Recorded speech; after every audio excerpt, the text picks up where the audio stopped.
This one thing scares most startup founders. But if you are a business owner, you can't afford to ignore it because it's absolutely crucial for your success. Welcome to Business Simplified, where we break down complex business concepts into simple, practical advice. And yes, if you've not already guessed it from the title of the video, today we will talk about financial modeling. I love sharing real stories with you because they drive home how and why this stuff matters so much. Last month, I worked with this incredibly passionate founder who had an amazing food delivery concept, and she thought she'd make millions until we did the math. Turns out her pricing barely covered her cost, and she would have made a significant loss on every order. One spreadsheet saved her from making a big mistake and helped her adjust her pricing before launch. And I see this all the time with my clients, and it's why I'm so passionate about helping founders and teaching this stuff. After helping dozens of startups build their financial model, I've seen firsthand how financial clarity can bring so much peace of mind to a founder because they actually know their numbers really well. So grab your coffee and get comfortable, and let's dive in because I'm going to show you exactly how to validate your business idea using a simple Excel model. And don't worry if numbers aren't your thing, because I promise to keep this super approachable. All right, before we jump into the Excel, let's chat about why this even matters. The brutal truth about starting a business, and I wish someone had told me this when I started my first company, is that it doesn't matter how revolutionary your product is or how passionate your team is.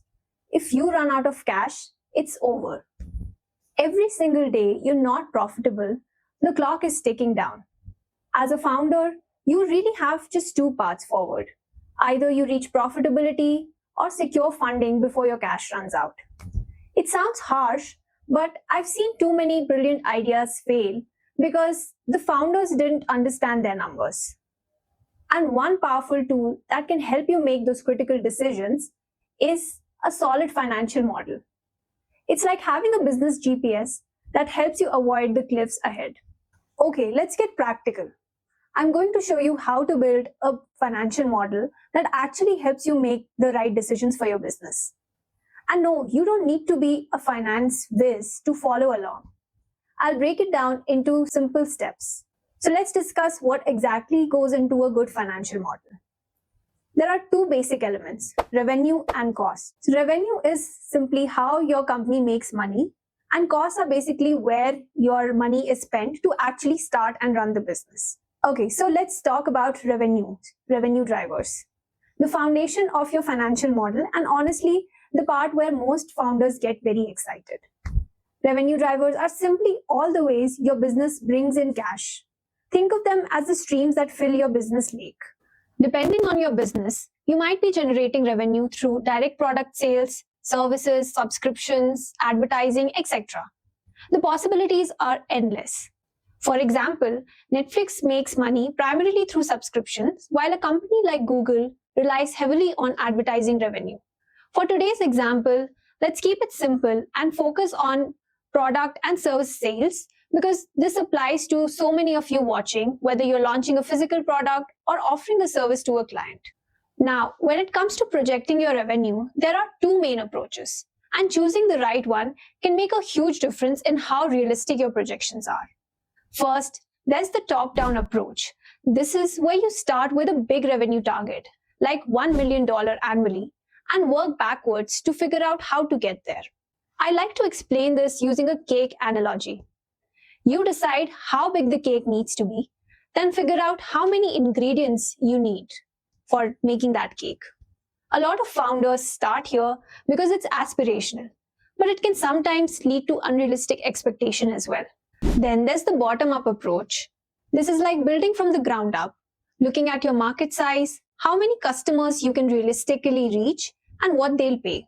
Going back to our baking analogy, it's like counting how many eggs and cups of flour you have, and then figuring out how big a cake you can realistically make with it. This approach tends to be more grounded in reality, and which is why investors typically prefer it. For our example today, we'll use the bottom-up approach since it typically gives us more credible numbers. So let's create a simple model together. Step 1. Define your target customer base. Let's say we are launching a new productivity app for small business owners, and we have researched that there are about 100,000 potential customers in our target market. So I'm just putting it in the cell over here. Step 2. Now let's estimate our market capture rate. Be really honest with yourself here. Even amazing products don't capture the entire market overnight. Let's say we can realistically capture 2% in year 1. So I'll just enter 2% here in our Excel. Step 3. Let's calculate the customer value. If our research shows that each customer is willing to spend about $50 per year on our product, we can now multiply our 100,000 potential customers with a 2% capture rate into the $50 that our customers are willing to spend. So this gives us $100,000 revenue in year 1. Now see how we build that up from real world numbers rather than just wishful thinking. That's the power of bottom-up approach. Now for year-on-year growth, let's assume that research shows our industry is growing at about 7% annually. But since you're a new entrant with a fresh product, your growth might be faster initially compared to the industry rate. So let's take it to be around 15 to 20% per year for the next 5 years. Now I'm adding a caveat here that this is a high-level revenue forecast, which we need to validate if our revenue projections will actually cover our cost and we'll become profitable. But for a detailed revenue forecast, we will need monthly analysis to factor for seasonality, customer churn, or any competitor response that might come across. But for now, this serves our purpose since we are trying to validate if our business can become profitable in the next 5 years or not. I want to share something I've learned after reviewing hundreds of financial models. Investors can smell unrealistic projections from miles away. They actually prefer conservative numbers you can confidently defend over optimistic numbers that fall apart under questioning. And if you're working on your own model and want a sanity check, drop me an email and I love helping this community get their numbers right. Okay, great. Now that we have our revenue projections looking solid, let's switch gears and talk about everyone's favorite part, costs. I'm just kidding. Of course, nobody wants to talk about costs, but understanding them is absolutely essential. Your business will have two main types of cost, and understanding the difference is very important. Fixed costs. These are the expenses that stay relatively constant regardless of how much you sell. Think of them as the bills you have to pay whether you make one sale or 1,000. So some fixed costs could be tech infrastructure, like your website, hosting, and software tools. Your core team salaries, the essential people who keep your business running, and maybe your office space, even if it's just a small co-working membership. These costs provide the foundation for your business, but don't change much as you grow. Now then there are variable costs. These change based on your sales volume. The more you sell, the higher these costs go up.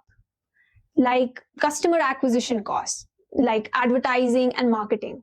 Your payment processing fees, which is typically a percentage of each sale that you make. Customer support, the more customers mean more support needs, and so on. Understanding these costs is crucial because it helps you calculate your margins and break-even point, which we'll cover in our next video. Okay, so we've covered a lot today, and I hope you're starting to see how building a solid financial model isn't just some boring exercise for investors, but it's actually a powerful tool that helps you understand your business better. Next week, we'll continue building this model by adding cash flow projections and analyzing break-even points. That magic moment when your business starts making more than it spends. Hit that subscribe button and notification bell so you don't miss that out. And remember, a good financial model isn't about predicting future perfectly, and none of us can do that. It's about understanding the key drivers of your business so you can make better decisions today and adjust quickly when things change. I'd love to hear about your business ideas in the comments, and let me know what kind of businesses are you modeling and what's your biggest challenge.